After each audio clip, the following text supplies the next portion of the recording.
I've lived near Wolverhampton for nearly my entire life. Personally, I'm 110% gay. There's no realising about it. I've been gay forever and I've known that since I was in primary school. There have been the odd flirtations with the female sex, but nothing serious. And when did I come out? I was a late developer, came out when I was 23. And part of our bond is if we are in public, I will talk Italian to him. And if I will say to him, let's go, or this man is dangerous, or this straight person is staring at us, and we can talk to each other that way. And we can also say I love you by saying ti amo. We have our own personal hand signal, which is this. We use that on the bus. You know, we have built up a system, a non-verbal system, and that protects us in public, you know? Because there are some nasty people who go on the bus. I mean, there's some really... I mean, Wolverhampton, in my experience, is not a gay-friendly place. We have found a massive difference between Wolverhampton and Birmingham. Oh, you can cuddle, you can show affection more. We walk around in hands, don't we? And nobody says a word. Yeah. Nobody says a word. But if you do it here... We feel very safe in Birmingham. But in Wolverhampton, we have took some stick on the bus. I put myself as a lesbian. But it took me a long time to finally admit that to myself. In my sort of 20s, I was convinced that all I needed to do was find a husband and have children and life would be wonderful. While at the same time realising that I didn't actually like men very much. But and then I suppose over time I realised, but I had 25 years with nobody at all because I wasn't sure what was what. I knew I didn't want men, but I wasn't sort of accepting myself that I did want women.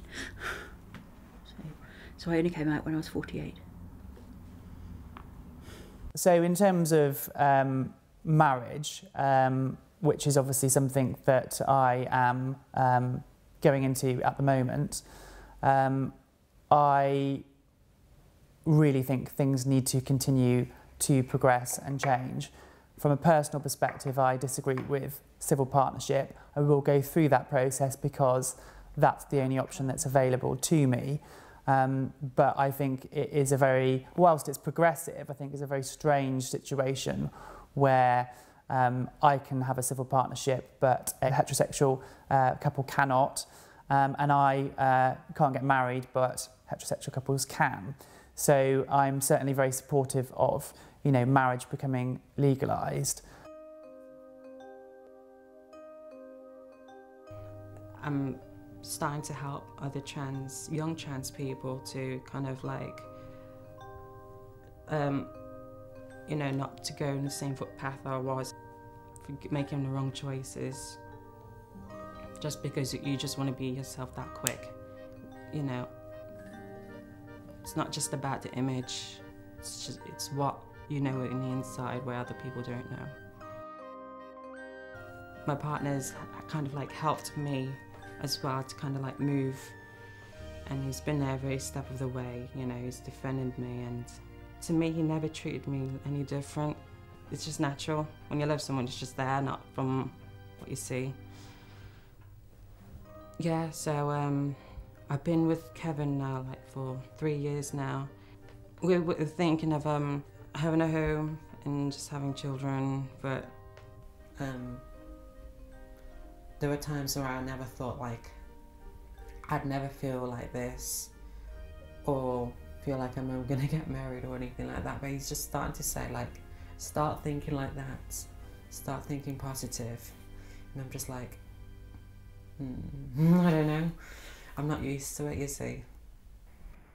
I think it would be easier to be a white lesbian, to be honest, because like when I go out, yeah, I think they have more fun because like they're just more out there and everything, and like more acknowledged and everything. But I think people would question me more like being black and lesbian because I'm just a bit more different to a lesbian butch. In the community that I'm in, the urban community, I would be called a stud. A stud is a black lesbian tomboy girl, like it's like, you know how you have a white butch girl and then you got a lipstick lesbian Like in the urban community, it'd be like a stud and a femme. It even comes down sexually, that where it comes deeper as well, because they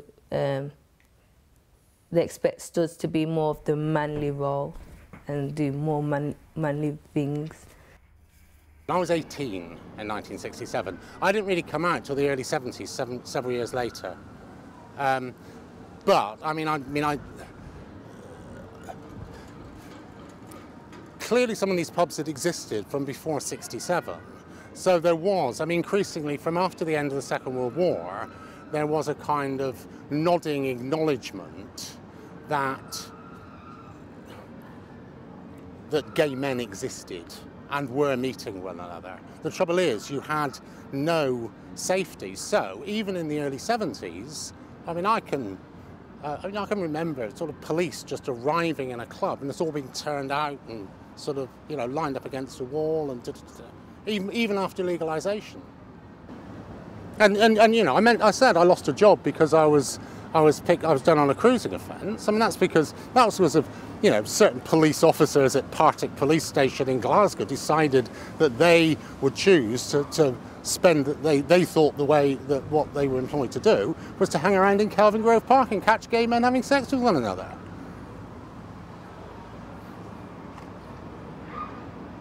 And you know, and that was in 1990. It's great representing Wolverhampton and being obviously the top scorer last season.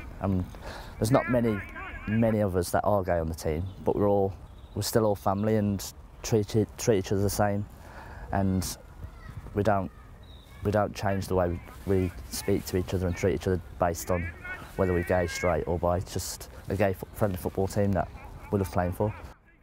But I think the Premier League's a completely different ball game. I think in this day and age, well, ever since football became as famous as it is, I don't think we'll get any player come out anytime soon. Well, I had a relationship in my early 20s with a woman that lasted for 14 months, and even then at that point I didn't think I was, and she definitely was a lesbian, and we were together, as I say, for 14 months, and I just thought, how can people live like this? You can't tell anyone, you can't go anywhere. And we went out for a drink in our local area, and after I'd sort of said goodnight to her, I got followed by 6 people who beat me up in a car park. And all the verbal abuse that went with that was the "you dirty lesbian" and lots more swearing that I won't say now. And that sort of just made me realise that it couldn't have been me, it wasn't me, and this wasn't the life I wanted. And then it was only, as I say, 11 years ago when I got with my partner I'm with now that I realised, actually, I think I am. And so then I had a real identity crisis, because I'm 45 now, and I had 2 teenage children. I would love to have a family in the future, and I think that the way that I'd have to go about it would be quite stressful. Well, my perceived view is that it'd be quite stressful. But having talked to older LGBT people who have families, I'm realising it more and more that, you know, it is a possibility. There definitely is ways of having children, whether you adopt or whether you have sperm donors or anything like that. So I'm happier now knowing that there are a lot of people that do, gay couples that do have families. Well, LGBT, of course. I am bisexual and I'm also transgender, so I fit into the BT bit. Around the time of puberty, 10, 11 onwards, I started buying particularly female underwear and wearing it and so on. I would dress either in my sister's or my mother's clothes when they were out and so on. And unfortunately, I got caught by my mother. Big shock, horror. I had to sort of hide it and put it away and pretend that I was normal. Well, my son knows I'm gay. My son had a civil partnership himself on the 2nd of June this year. I mean, he was married, he got divorced, he's got 2 grown-up sons. One now is 23 and the other is 19, and they get on famously with his partner, no problem at all. So did your son came out to you? No. We bumped into one another at the same cruising area. I identify myself as LGBT because I prefer men, not women. I started looking at images of men on the internet at around 13, 14, and I became more sexually liking to it. And yeah, I'm openly out to all my friends and colleagues at Wolverhampton Youth Council, but I'm not very out with my family because we are a Christian family. I've only came out this year properly, fully. I see myself as a bisexual. I think what also held back my coming out process was my Christian upbringing. I was brought up in a Christian household, in an Afro-Caribbean, traditional evangelical Christian household where anything gay was evil, and so if you had those feelings, you would have been, well, in trouble, ostracised from the rest of the larger Afro-Caribbean community and the church. So I've sort of been living semi in a closet for quite a number of years now. Going out into the community, pretty difficult, because a lot of people are like, in their own homes, you can do what you like, but it's basically coming outdoors. I mean, things like when I was in my flat, say if I've got to go to the shop, I've got to get undressed, go out to the shop, come back and get dressed again. And sometimes that can happen 3 or 4 times a day, and it can be really a nightmare when I could just be able to get up in the morning, just get dressed once and get dressed again, undressed at night time. So, but going out into the community, it is hard. I don't mind the stares, I don't mind the looks, it's just that the fact I don't want to be physically abused or be attacked. I keep my phone in my pocket, I've got 99 written on it. If someone does try on it, I'll just tell them, I'll phone the police. You get a lot of stares, particularly from the male kind. Particularly from the female, they just tend to look at you and smile at you, but some of them do just give a stare. I think that's pretty rude. Okay, you've seen me, smile at me, but don't just sit there staring at me.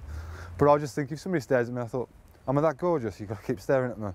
So that's how I deal with it.